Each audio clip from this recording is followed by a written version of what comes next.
Halo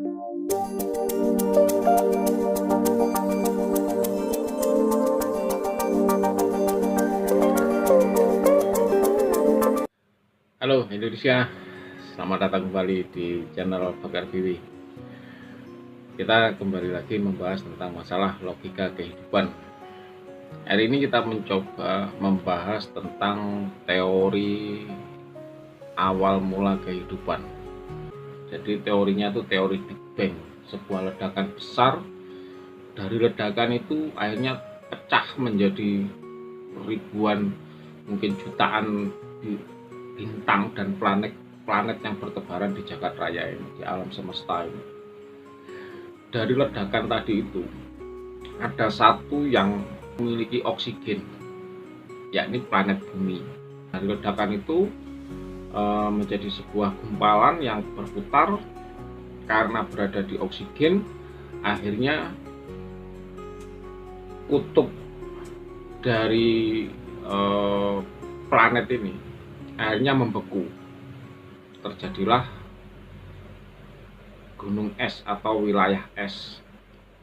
Di antara perputaran selama jutaan tahun itu akhirnya tumbuhlah kehidupan, yang mulai dari tumbuh-tumbuhan, binatang, hingga manusia seperti saat ini, melalui sebuah proses evolusi yang panjang, sebuah proses panjang.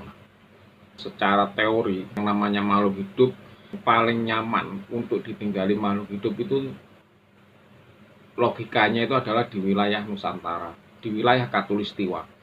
Bisa jadi dari Amerika Latin sampai Afrika.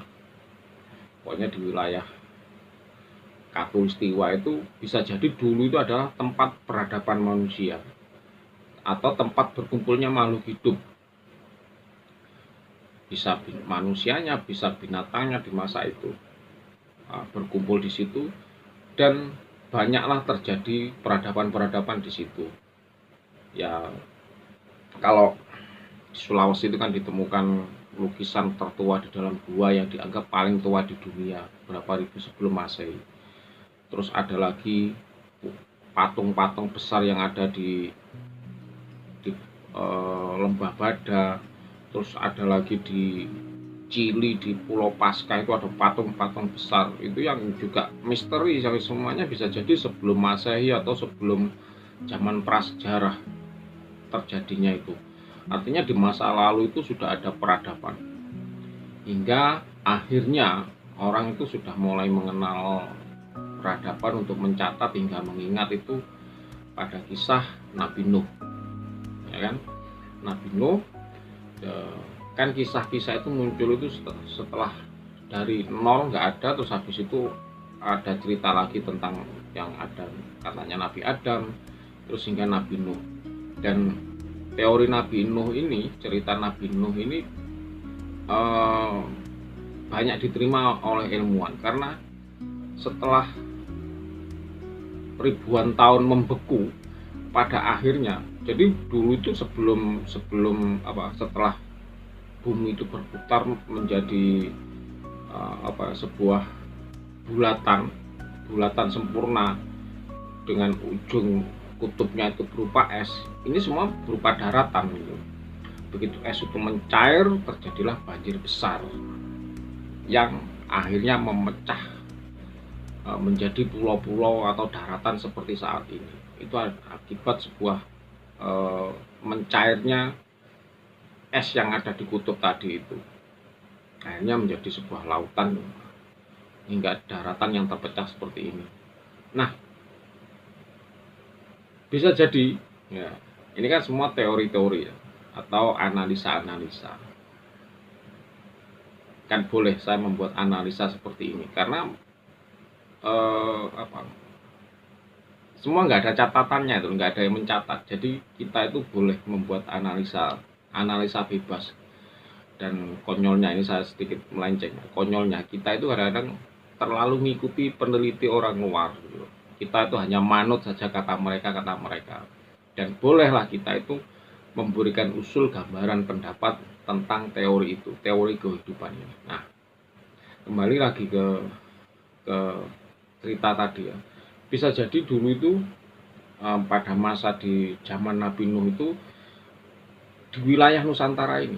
Nggak tahu ya, pokoknya sebelah mana di situ, yang penting ada peradaban di situ, membuat kapal, terjadinya banjir ini, yang akhirnya kapal itu pun berlayar. Kan dalam kisah itu tidak semua umat Nabi Nuh itu masuk ke dalam kapal. Bisa jadi orang-orang di Indonesia, di wilayah Nusantara ini, mungkin kalau saya melihat itu mungkin ya di wilayah Jawa, karena gini, gunung yang paling banyak itu di wilayah Jawa. Jadi pada saat banjir, orang itu lari ke atas gunung untuk menyelamatkan diri. Saya kan berada di wilayah ujung timur. Orang-orang penduduk ujung timur ini, di wilayah Banyuwangi ini, rata-rata itu daerah Jawa Tengah. Mungkin ya, dulu itu orang-orang itu sudah di wilayah Jawa Tengah itu banyak peradaban, karena banyak wilayah itu di gunung-gunung di Jawa Tengah itu banyak sudah banyak kehidupan seperti di mana itu kan orangnya tinggal di atas gunung-gunung.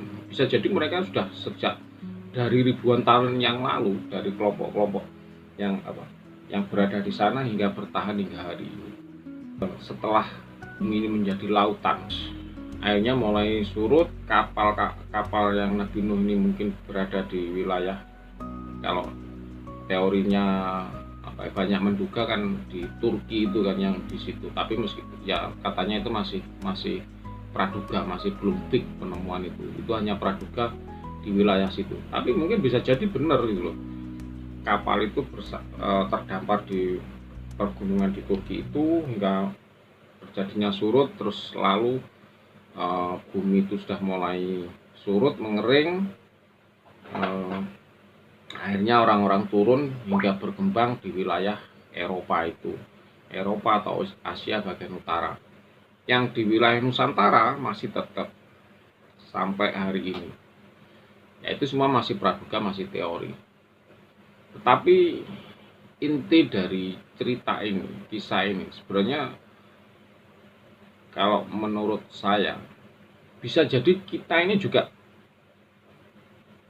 bagian dari masa lalu, dari kehidupan masa lalu. Karena kalau melihat Pulau Jawa yang padat itu, banyak yang menduga ini juga sebuah tempat yang tua, yang sudah berlangsung lama sekali hingga padat sampai hari ini. Karena memang hidup dari masa ke masa, dari zaman dahulu, peradaban itu sudah ada di sini. Yang ingin jadi point of view dari teori ini adalah kita adalah bagian dari peradaban lama. Negara lain sudah maju, kita masih tetap aja seperti ini. Jadi adalah sebuah PR bagi kita semua untuk menyadari kenapa sih kita itu tidak maju. Negara lain sudah maju, kita nggak maju-maju. Apa yang salah? Kalau ngomong dari start ya kita sama-sama sudah start dari dulu. Kalau selama ini kan dari cerita-cerita ilmuwan kan rata-rata peneliti itu kan rata-rata dari luar negeri semua. Orang luar yang menyampaikan jurnalnya, catatannya. Oh ini Indonesia itu dulu kamu datang belakangan. Tapi saya lebih suka teori ini. Jadi kita itu sebenarnya juga bagian dari peradaban lama yang terpecah itu dan berkembang hingga hari ini. Nah, memang yang jadi pertanyaan kita adalah kenapa mereka sudah berkembang, kita belum. Mereka sudah maju, kita masih seperti ini. Dan ini adalah sebuah PR bagi kita semua untuk masa mendatang. Karena untuk menjadi maju, untuk menjadi lebih baik itu ada sebuah proses, ada sebuah ritual yang harus dijalani. Dan itu butuh perjuangan, butuh effort yang keras bagi kita semua untuk jalan Indonesia yang lebih baik di masa depan. Oke, terima kasih video kali ini. Tetap semangat untuk menjadi Indonesia yang hebat di masa depan. Semangat!